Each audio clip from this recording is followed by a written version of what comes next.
I liked him. Bit of a crybaby, but he's a hell of a worker. If he wasn't such a good worker, he'd kill us, because he's so big and strong. And if he didn't hold back, he would have killed us.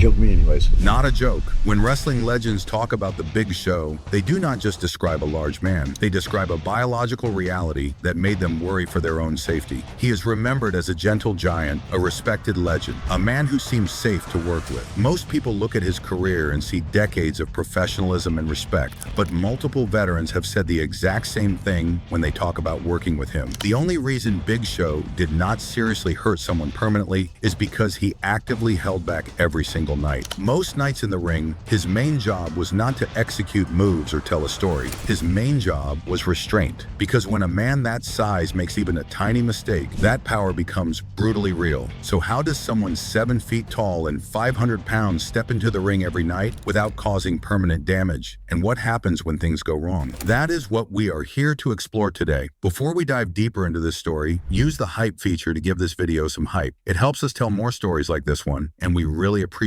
your support. Now let us get into it. The question starts with biology, and the biology is genuinely frightening when you understand it. Big Show's intimidation was not just a character he played or a costume he wore. It was not theatrical makeup or special lighting. It was a real body and real mass that existed in the physical world. He had acromegaly, which is an endocrine disorder caused by a pituitary tumor. This tumor overproduces growth hormone in a way that changes the entire structure of a person's body. Acromegaly is not a condition you hear about often, but it completely changes everything about how a person's body develops. Normal growth hormone production stops naturally after puberty ends, but with this condition, the hormone keeps flooding the biological system year after year. Bones keep growing thicker. Muscles keep developing denser. Everything gets bigger and more solid. This condition did not just make him tall like a normal tall person, it gave him skeletal and muscular density that completely redefined what a wrestling giant actually was. The density meant his bones were thicker, his joints were larger, his muscles attached to a frame that was built on a different scale than a normal human being. By age 12, Paul White was already 6 feet 2 inches tall and weighed 220 pounds. That is the size of a full-grown man when most kids are still in middle school. Think about a 12-year-old child being that physically developed. His classmates were probably still under 5 feet tall. By the time he reached 19 years old while he was playing college basketball at Wichita State University, he was listed at 7 feet 1 inch. His chest measured 64 inches around, which is more than 5 feet of circumference. His shoe size was 22, and it was not a standard 22. It was size 5E, which means extra wide to accommodate feet that were built on a completely different scale. His hands were famously compared to dinner plates, and that comparison is not an exaggeration or wrestling hype. When he shook your hand, his hand could engulf yours. His fingers could wrap around your entire hand twice. He eventually had surgery in the early 1990s to remove the tumor and stop the growth from continuing. The surgery was successful in stopping new growth, but the biological impact of what had already happened stayed permanent. The size he had gained, the density he had developed, the frame he had built, all of that was locked in forever. Even a standard strike, like his signature open hand chop, carried enough force to cause lasting anatomical damage to another human being. His primary professional challenge was not learning how to execute wrestling moves. It was learning the constant restraint of his own biological power. Think about what that means in practical terms. Every time he threw a punch, he had to pull it. Every time he grabbed someone, he had to be gentle. Every time he lifted someone, he had to make sure he did not squeeze too hard. Every single night, he had to be aware that his normal strength was someone else's serious injury. That is a psychological burden that most wrestlers never have to carry. Most wrestlers can work stiff and physical without worrying about accidentally breaking someone. Big Show could not. When Big Show entered World Championship Wrestling in 1995, the veterans in the locker room were not just curious about the new guy, they were unsettled by his presence. He had been discovered outside the traditional training pipeline that most wrestlers go through. Most guys spend years in small promotions, learning the craft, earning respect, working their way up through the territorial system. Big Show skipped all of that entirely. He was immediately thrust into a main event program with Hulk Hogan, who was the biggest star in the business and the most powerful person in WCW. Many veterans in the locker room questioned his origins and his intentions. They wanted to know where he came from and why he was there, because Paul White had been brought in so fast with such little background and no documented history in the business. Some veterans like Paul Orndorff and Arn Anderson reportedly speculated that he might not even be a real wrestler. They wondered if he was a mob enforcer or a hired gun rather than a genuine wrestling trainee. This might sound paranoid to people watching from the outside, but you have to understand the context of wrestling in the 1990s. The locker room culture in WCW at that time was rough and unpredictable. Wrestlers protected themselves first and asked questions later. Trust had to be earned through years of proving yourself. Big Show had not earned that trust yet, and when a 7-foot-tall man with no wrestling background and no connections suddenly appears out of nowhere and gets pushed straight to the top of the card, people get suspicious. This suspicion was not storyline paranoia created for television. It was real adult men being genuinely cautious around someone they did not know or trust yet. The terrifying nature of Big Show in this era had nothing to do with his chokeslam or his character work. It had to do with his perceived status as a potential real-world threat who did not know the rules of the business yet, and in wrestling, not knowing the rules can get people seriously hurt. Arn Anderson, who was known as the enforcer of the legendary Four Horsemen stable, famously scrutinized Big Show's transition into the business with skepticism and caution. Arn was old school. He believed in earning your spot and proving yourself through years of hard work.